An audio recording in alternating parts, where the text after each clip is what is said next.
Actually early today. All right.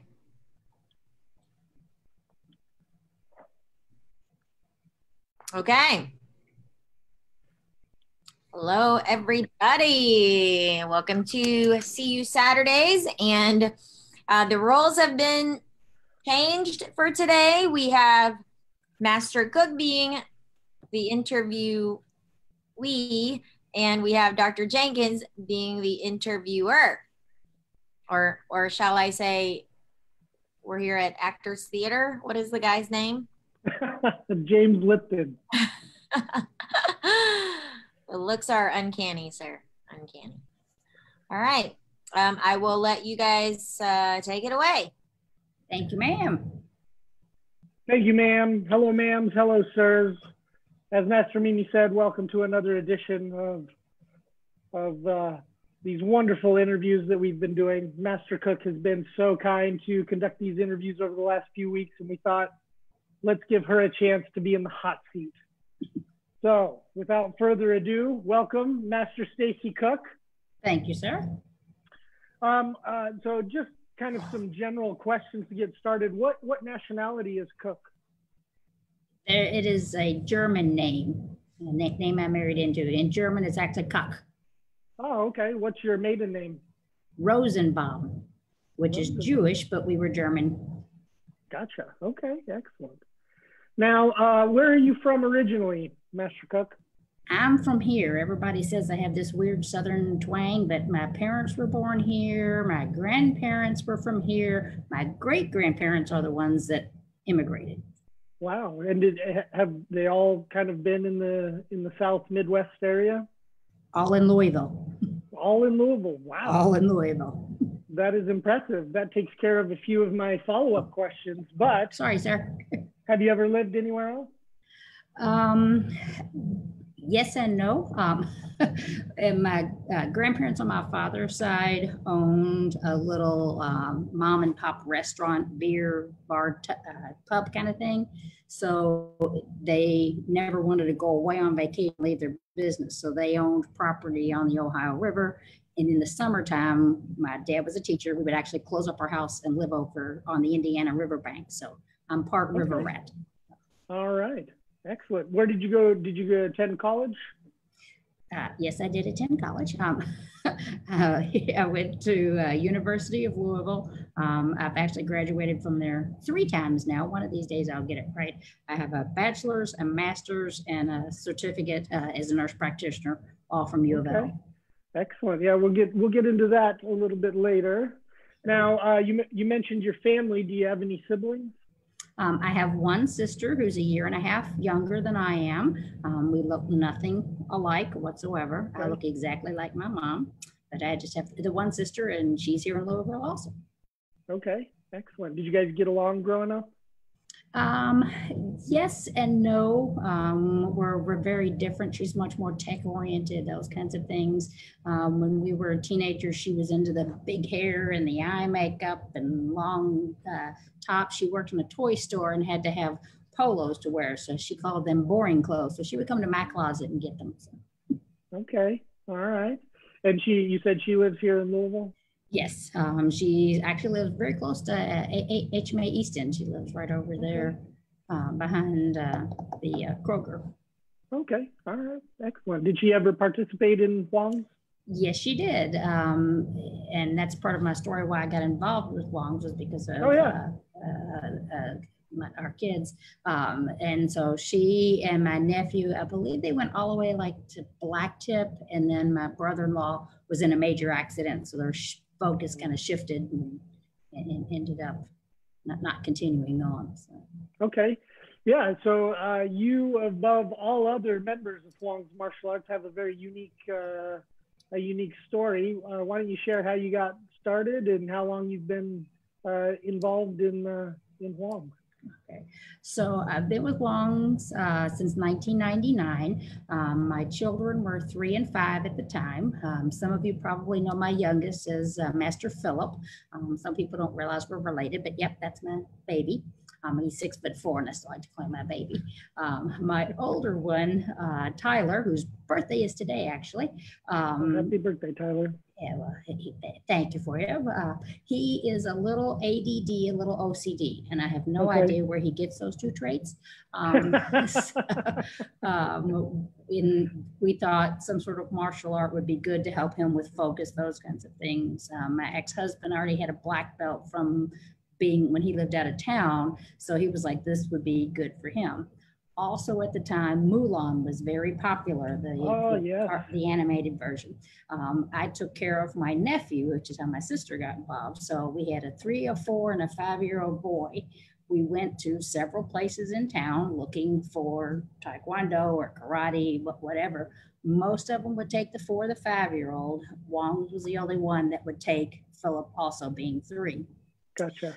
Some of the other classes also said you would go in and there would be a wall. Parents were left behind there. And I thought, you're not going to take my 3 and 5-year-old and go behind a wall. They had adult classes at different times and kids were supposed to sit in the lobby. Well, if you know Master Philip, he's a very friendly guy. He'd have gone out the front door with anybody. So that's the reason we ended up at Wong's, is they welcomed the entire family and would work with 3-year-old, 4-year-old, 5-year-old. And I was one of those cubby parents for about a week and a half until Grandmaster grabbed my ear, and that's the end of that story. All right, excellent. Well, what were your first impressions being out on the mat? Had you had any kind of martial arts training before? No, I hadn't had any martial arts training. I'm from an era where only gym rats and athletes were going to the gym, so we never really exercised. First night, I literally did 1 push-up. So I hadn't done anything in years. Well, even in high school, I wasn't really athletic. I had high school gym. That was it as a freshman. So yes. All right, that's interesting. So you were already looking for martial arts. I know some of our students, we kind of corner them at open houses or kids fairs, and they probably didn't really have any inclination to try martial arts until they run into one of us, but you were already looking for it. And kind of aside from taking the 3-year-olds, could you tell a difference between Wong's and the other places that you had visited?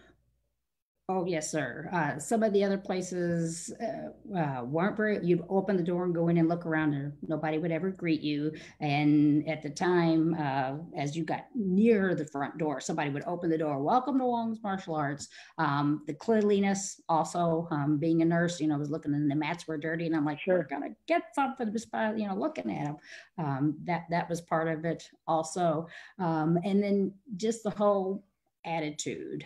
Things were stricter back in the day, but it was still a good family atmosphere. And it wasn't just kicking, punching, fighting. That's what some of the other places were all about.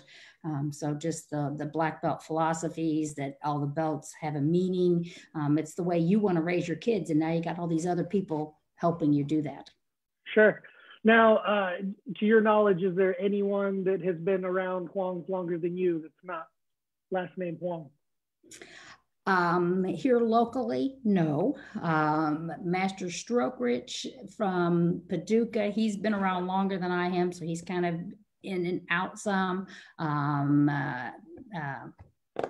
Billy Powell from Tennessee, he's been around longer. And then Tim Latterman in Idaho.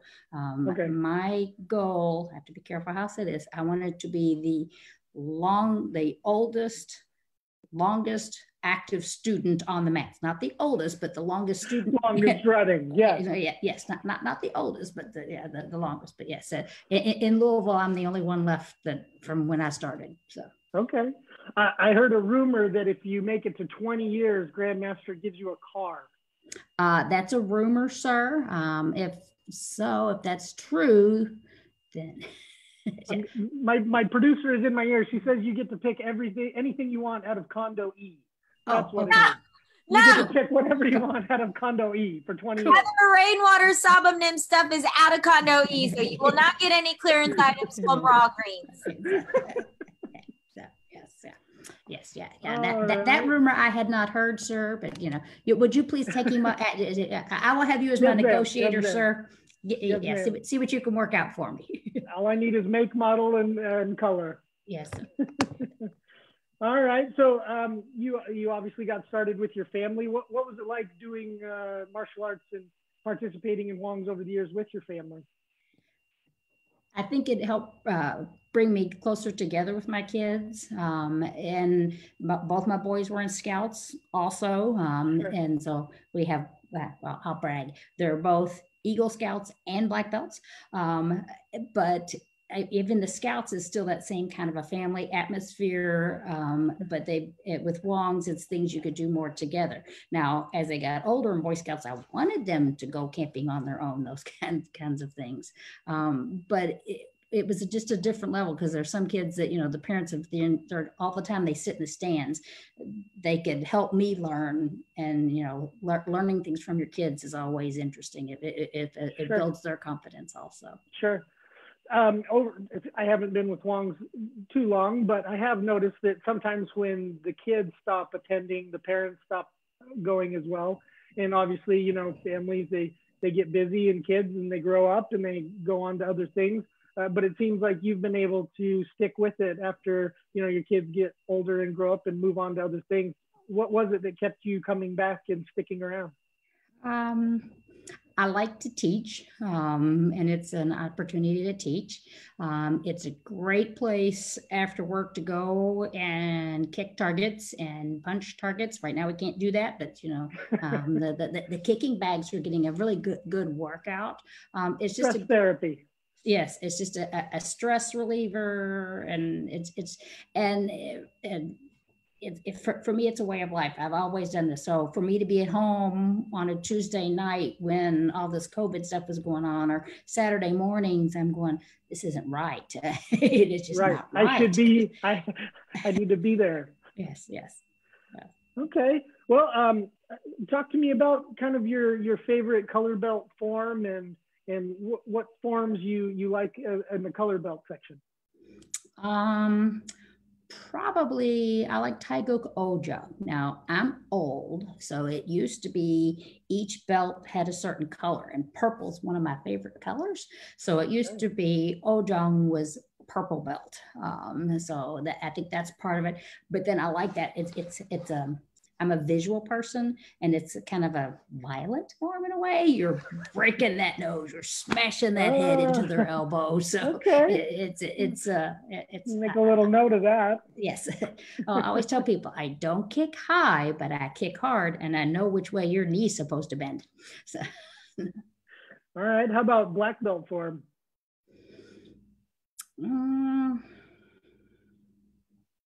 I probably like all of them. Kumgang is powerful. I'm not real good at stomping and powerful. For some reason, the teenagers and Master Mimi, when they do Thai book back, it looks a whole lot better than when I do it. Well, that's kind of unfair. There isn't much that Master Mimi does where she doesn't look amazing. So. Yes, sir. Yeah, good answer, sir. Good answer, sir. Yes. I like all of them. If they said pick a form to do, I would probably do pin one. That's the fourth dan form. Okay. Now, do you have a favorite black belt philosophy?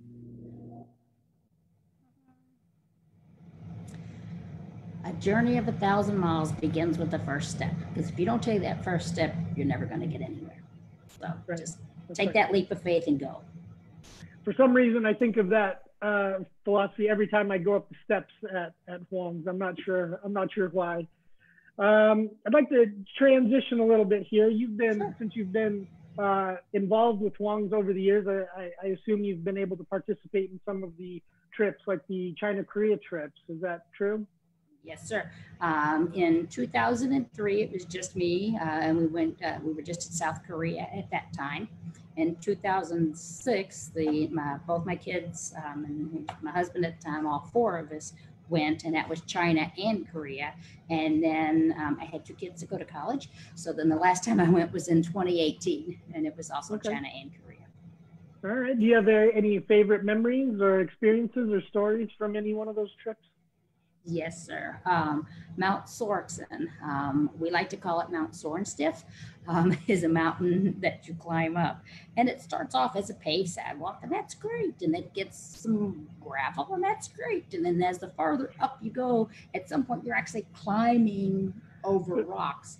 The very first time I went, Grandmaster made sure that Master Gasser, he was Instructor Gasser at the time, and Mark Renati stayed with the other two ladies and I. So we actually beat them up the mountain, but they kept telling us, well, just up a little bit is a gift shop. We never did find that gift shop. And the other thing that is neat about that, all three times I have climbed the mountain all the way up and all the way back down. Last time, Mr. Gardner and I were the last one down, because he stayed with me. But that's one thing, I've made it up all three times. I've made it down all three times. And it's just to say that you can do something. So. Congratulations. Have you done much travel outside of those China-Korea trips? International? Not overseas. That's the only time I've been overseas. In my professional career, our annual conference, I've been to San Francisco, I've been to Baltimore, been to Indianapolis, been to Atlanta. As a child, we went to Canada one summer. And gotcha. That's about it. All right. So as somebody that has, stayed pretty local growing up and here in Louisville, what was that experience like going over to Asia and experiencing a culture that's pretty different than the one you're used to here? It was very eye-opening to see, especially like in Seoul, building after building after building after building. that was different because I hadn't seen that before. The traffic was the other thing. People just kind of in China, they just like move. They didn't turn on the blinker. They just go right over. That was something different. Not so much in 2018, but definitely in 2006 when we were there, the beggars in China would get right up in your face, dollar, dollar, dollar, dollar, and not so much this time. It's things are a little bit more commercialized now in China than they were in 2006. So that was something that was a little startling because we don't have many aggressive street people here in Louisville as they did there. So. Sure.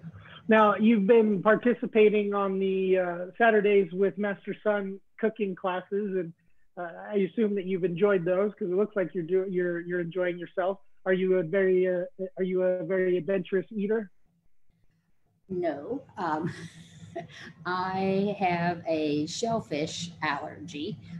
So anytime we go to China and Korea, they're always like, I'm like, what's in it? Limited diet, but I can live on rice, obviously. I've made it. And I also don't do spicy, which is also very interesting in South Korea.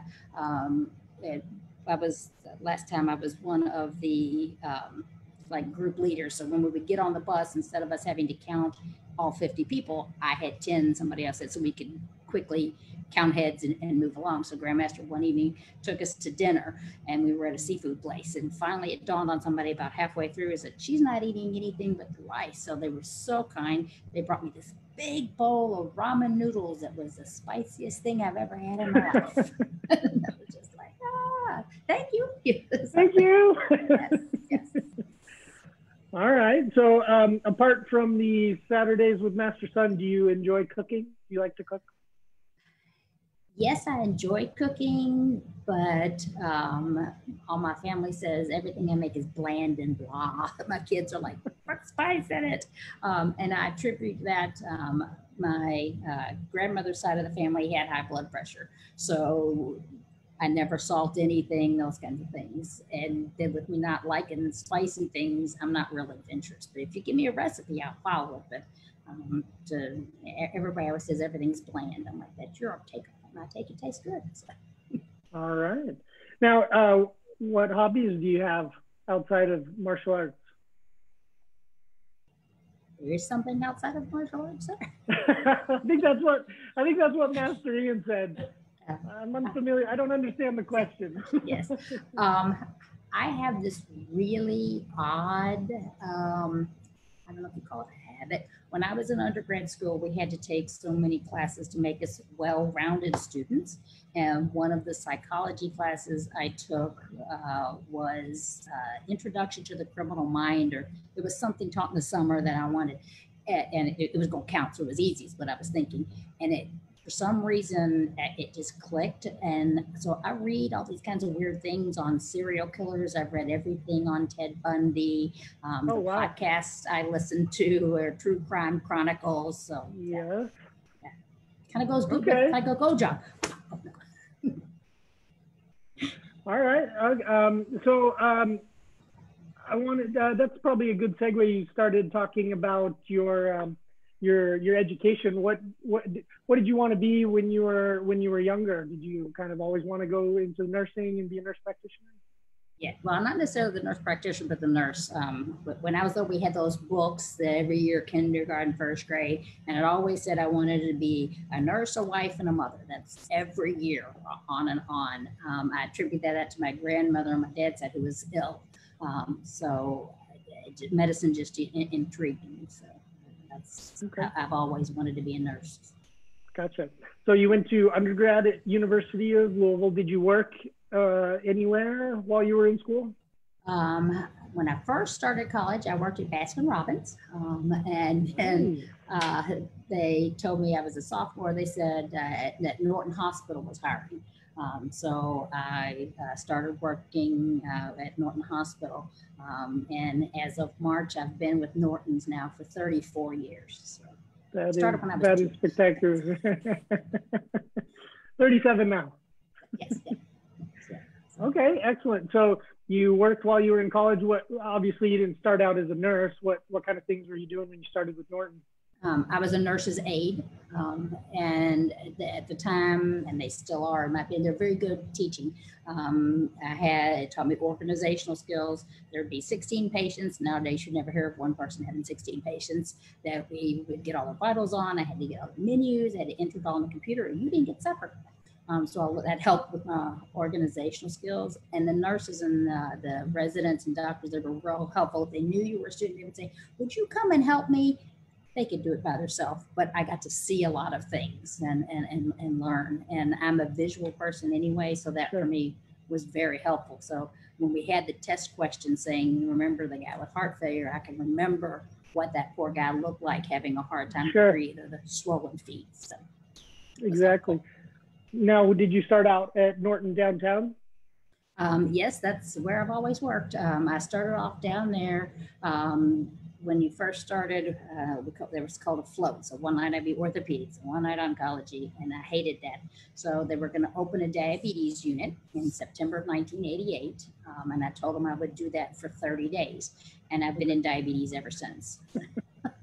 Once they got their hooks in you, you couldn't get away. Well, at the time, this will date me, at the time, everybody on the unit had that one diagnosis as a thing that was in common. So the guy in room 1 may have had open heart surgery, and that's when he stayed for maybe 3 weeks. And the next guy had a hernia repair. Yeah, he used to stay in the hospital with hernia repair. The next guy would be nuanced. So I was seeing lots of different disease processes, but they all had diabetes in common. So that was kind of neat. Well, it's perfect timing because Mr. Gray had a question. Did you ever want to recommend HMA to a patient? I've never recommended it to a patient, but several staff members have. And I actually did one time have a patient reach out at me and grab, and I went back in a sparring stance, and I thought, I can't do this. I was just like, oh, I'm going to be in trouble. Just because he reached out and grabbed him, my instinct was to reach back. The other interesting work thing, I was standing on the corner, walking back to my car on kind of Broadway, and somebody reached up and touched me on the shoulder. And it was like 7:30 at night. I immediately went down into a horseback stance and chambered because he was right beside me. I was going to elbow him. And if he would not have said Stacy, the next day the paper would have read nurse pummeled social worker on Broadway, because I was ready. I was just like, yeah. Right, absolutely. The real question is, did you yell, no, I need to eat, right before you attacked? No, I did not. But I was ready. I was ready. So. Okay, perfect. Mr. Gardner says, nice bow tie, digital versus analog. All right, perfect. I will be back. Thank you, ma'am.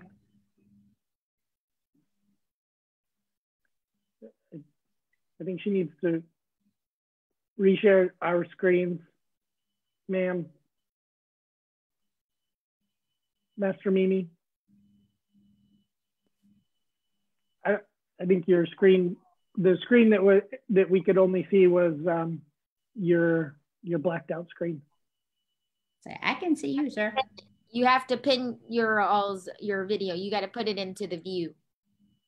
How do we do that? I don't know. I don't want to see me.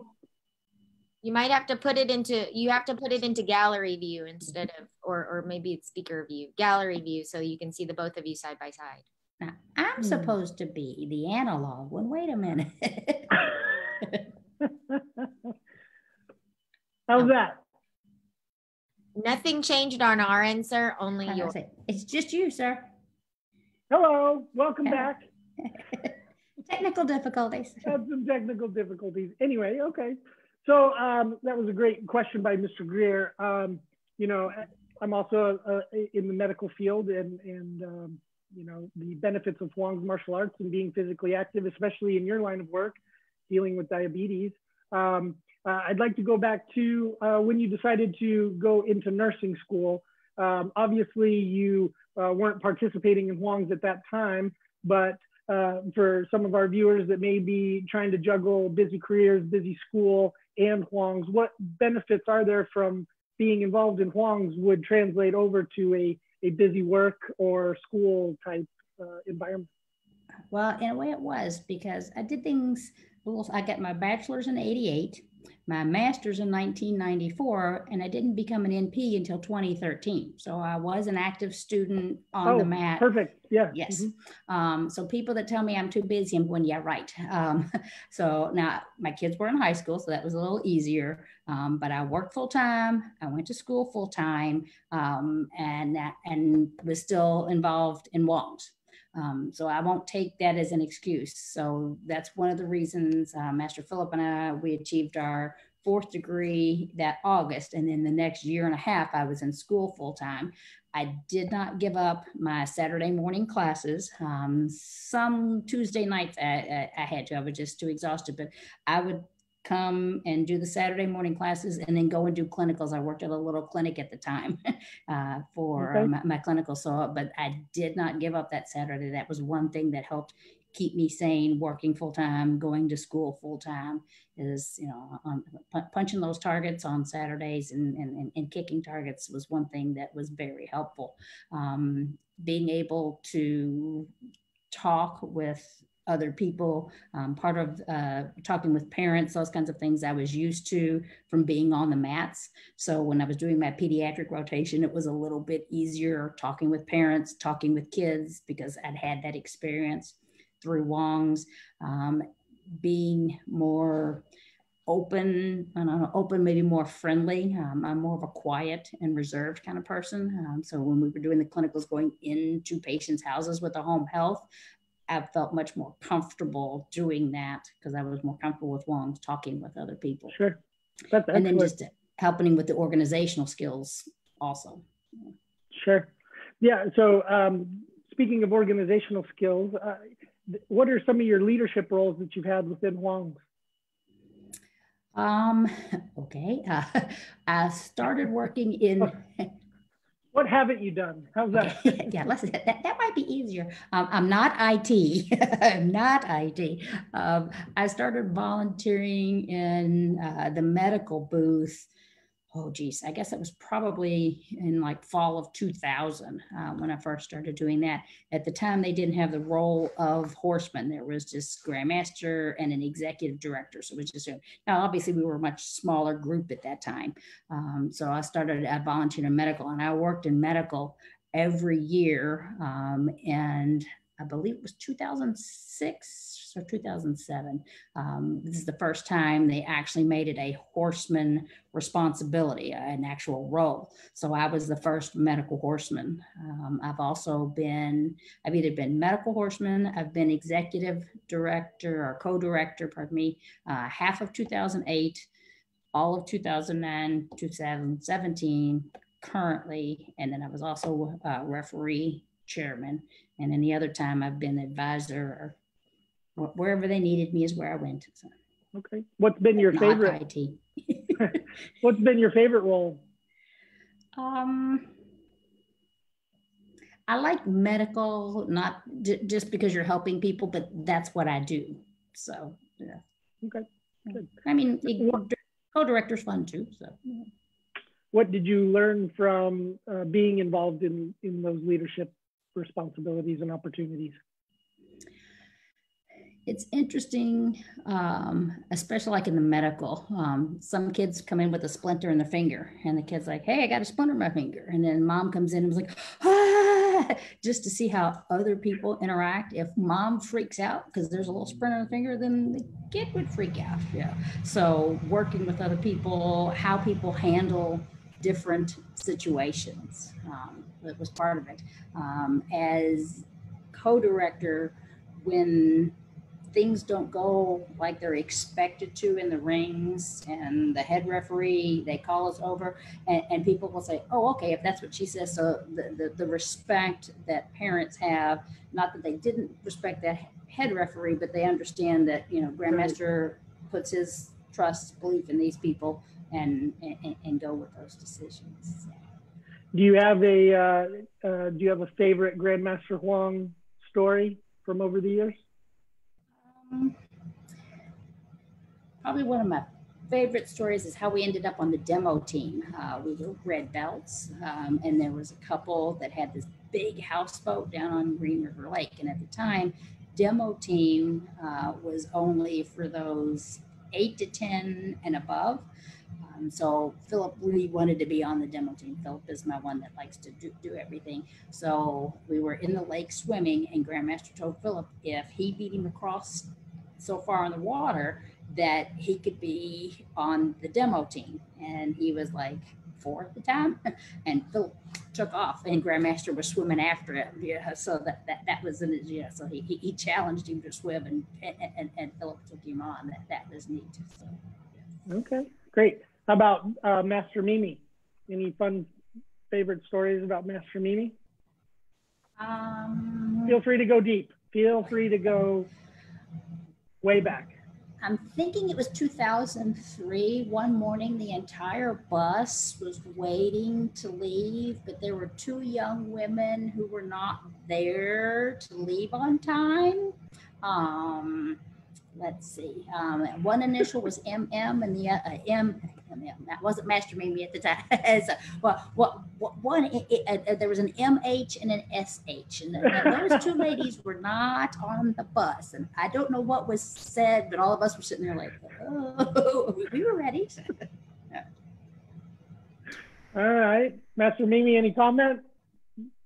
I'll give you time to defend yourself. No. I do not. My other favorite story, and this is with the whole Wong family. In 2003, their Grandmaster's mother was with us. We were going up Sunrise Mountain. So we're walking, and I know where Grandmaster gets his tenacity from. We go, and she finally sits down on the bench, and I'm going, "Oh, yes, we're going to get a drink of water."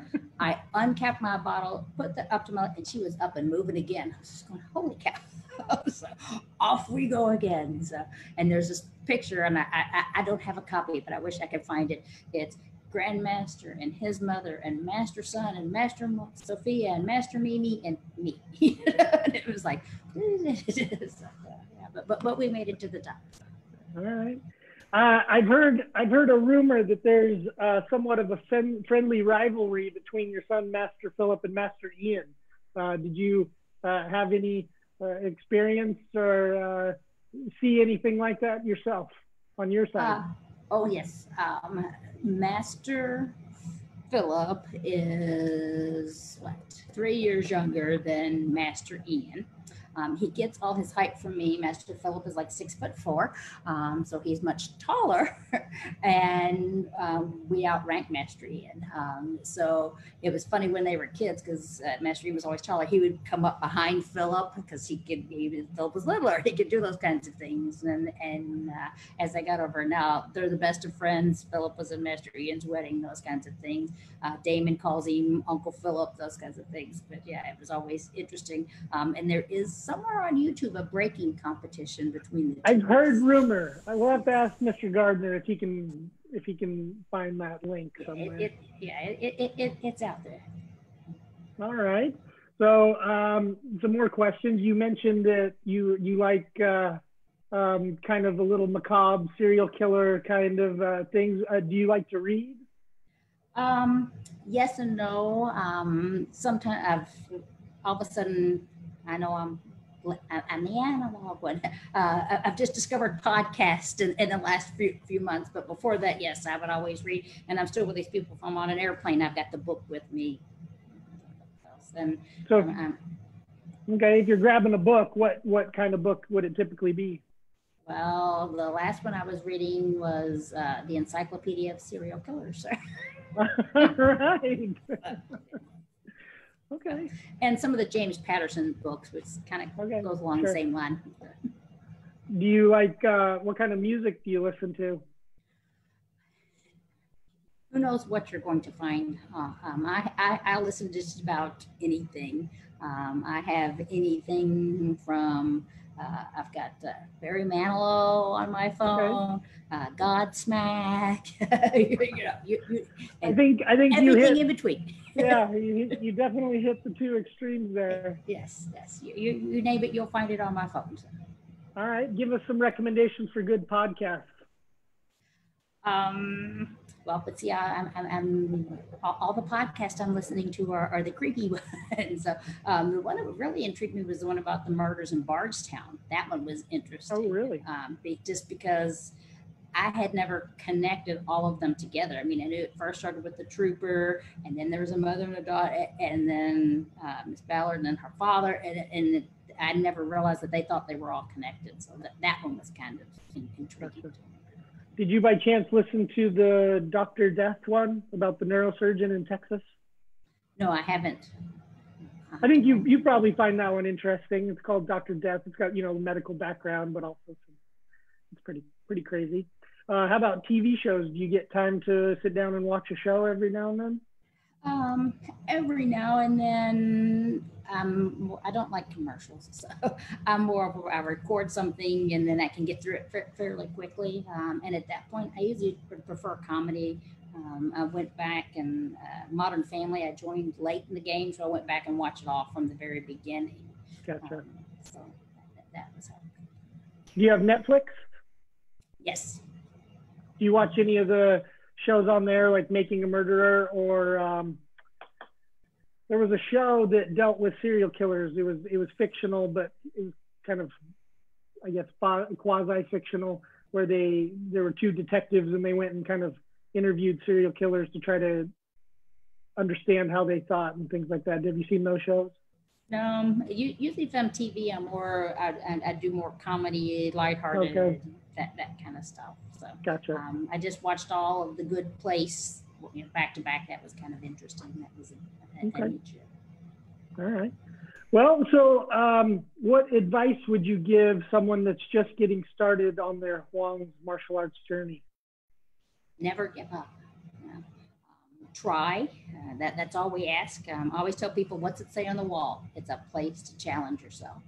As long as you step out on that mat with an open mind that you're going to try it, those kinds of things. And, don't give.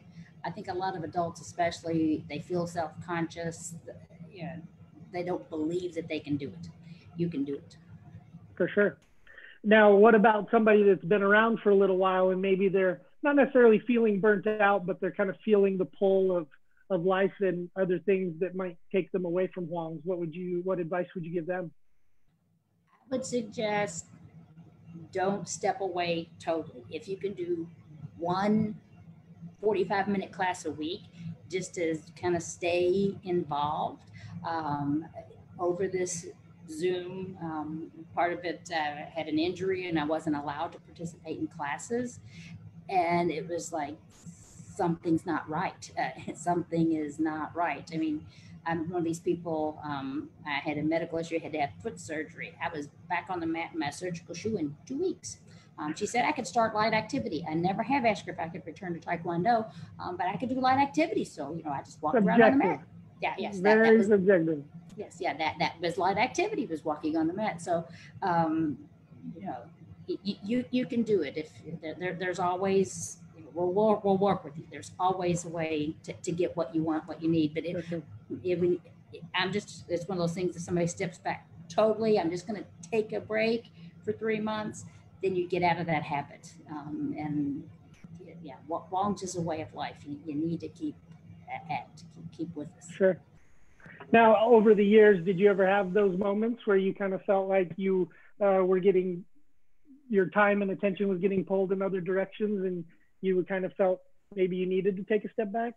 And if so, how did you kind of make it through those times?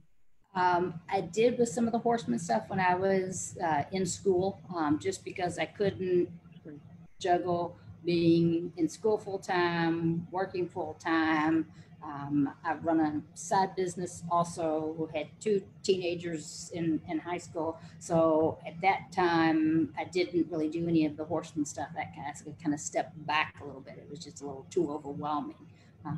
But I told myself that I would get back into it if I was asked to do that again. So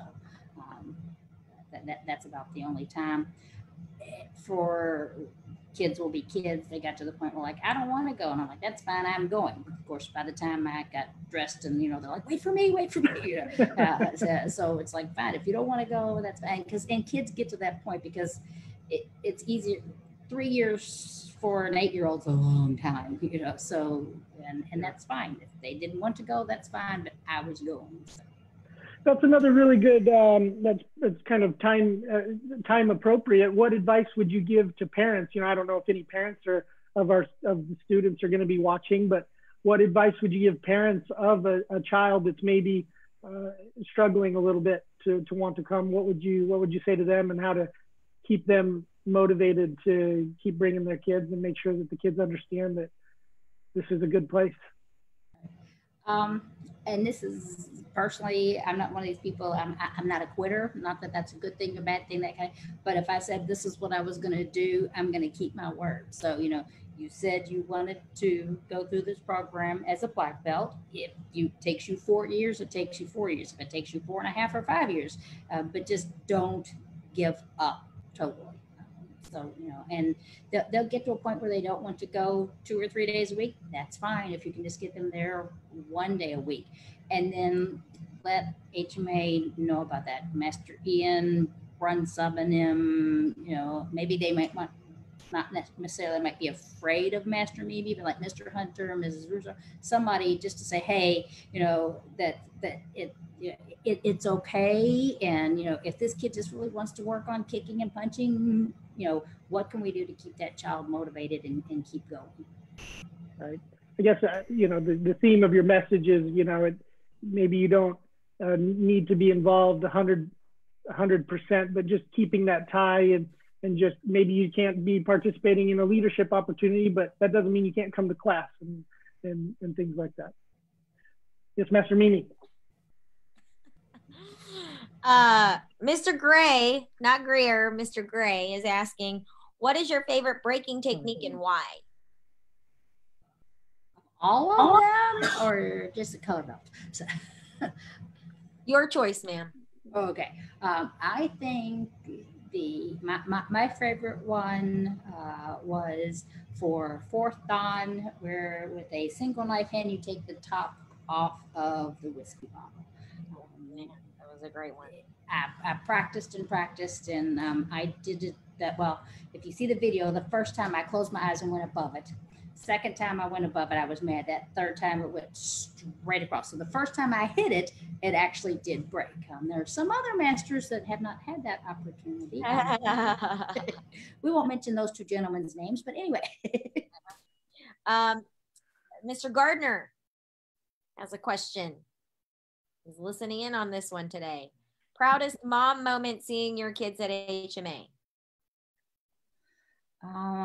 When Master Philip got grand champion, and he's standing there with his trophy, and he went and wanted his picture made with my mom. So you know, he wanted to share that moment with my mom and dad. So that was really cool. Perfect. And then, which do you like to teach more, adults or kids? I'm more comfortable with adults. I mean, I like teaching the kids. I'm just not as flexible and easier to get on the ground and fall around with kids. I always like at the end of class, Master, you know, divide us into two different groups. And sometimes I go over with the kids and they're looking like, what is she doing over here with us? You know, but it's fun to play with them and, you know, kick harder, those kinds of things, you know, so it's fun.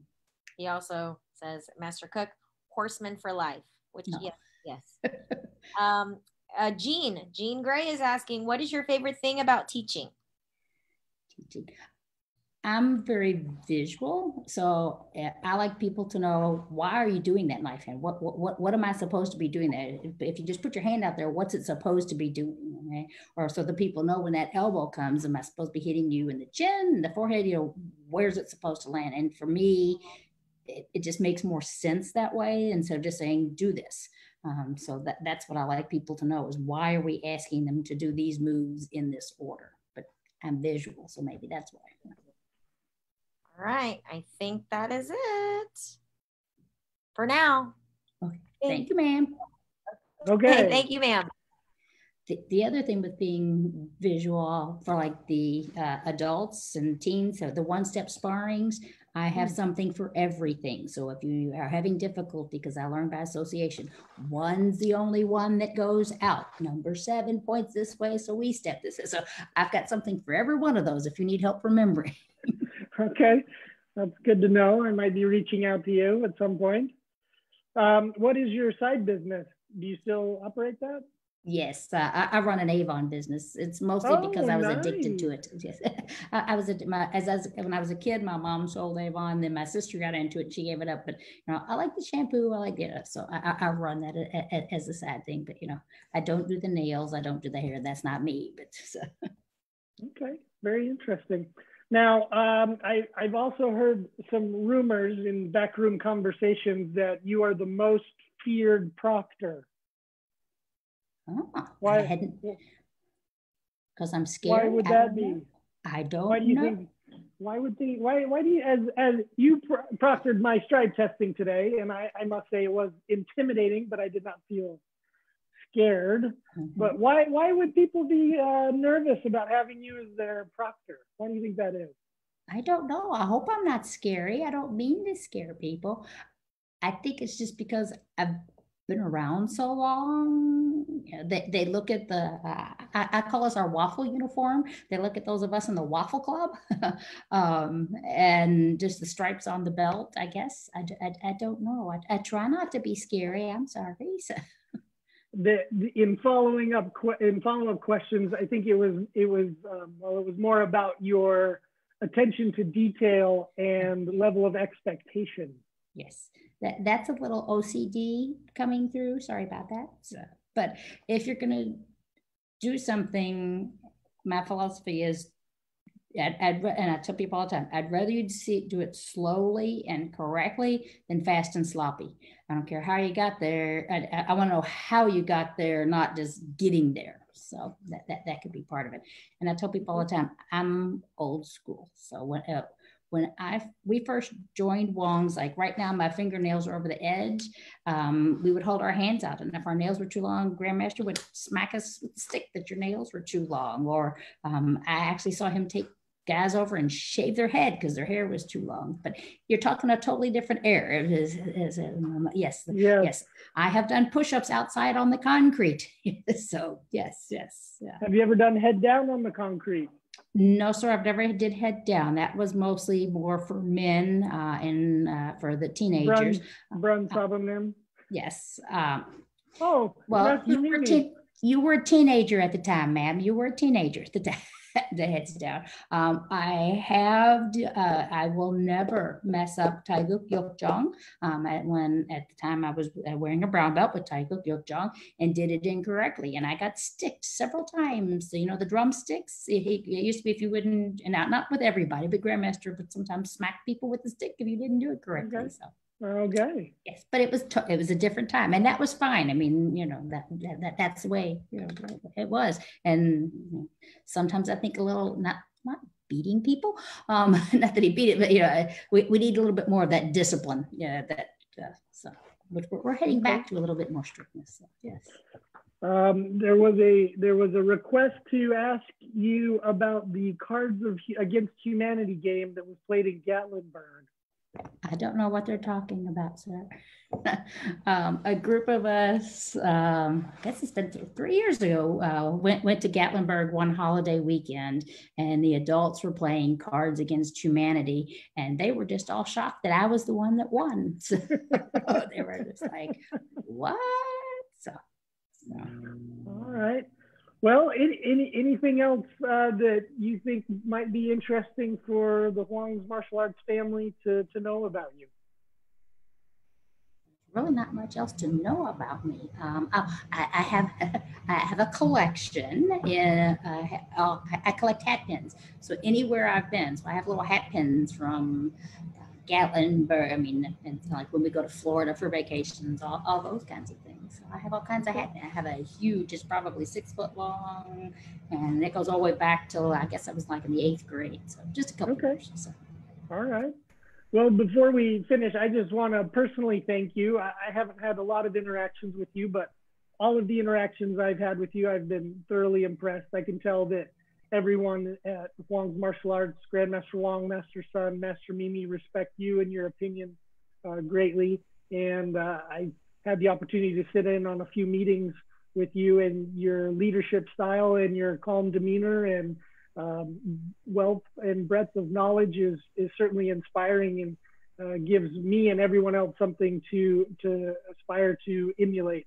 So thank you very much. And then also the other day I was watching on the mats, you were doing some black belt forms, or you were doing some forms in the black belt class, and I was extremely impressed. And I mentioned this to Master Mimi, just how crisp your movements were, and you weren't looking around trying to figure out if you were doing the right move. Your focus was pinpoint, and it was really impressive. They were going over a lot of curriculum, and somebody that's a 5th Dan, I mean, you probably don't get a lot of time to practice a lot of that stuff, but you were crisp, and it was perfect, and it was really impressive. So I want to thank you for that, man.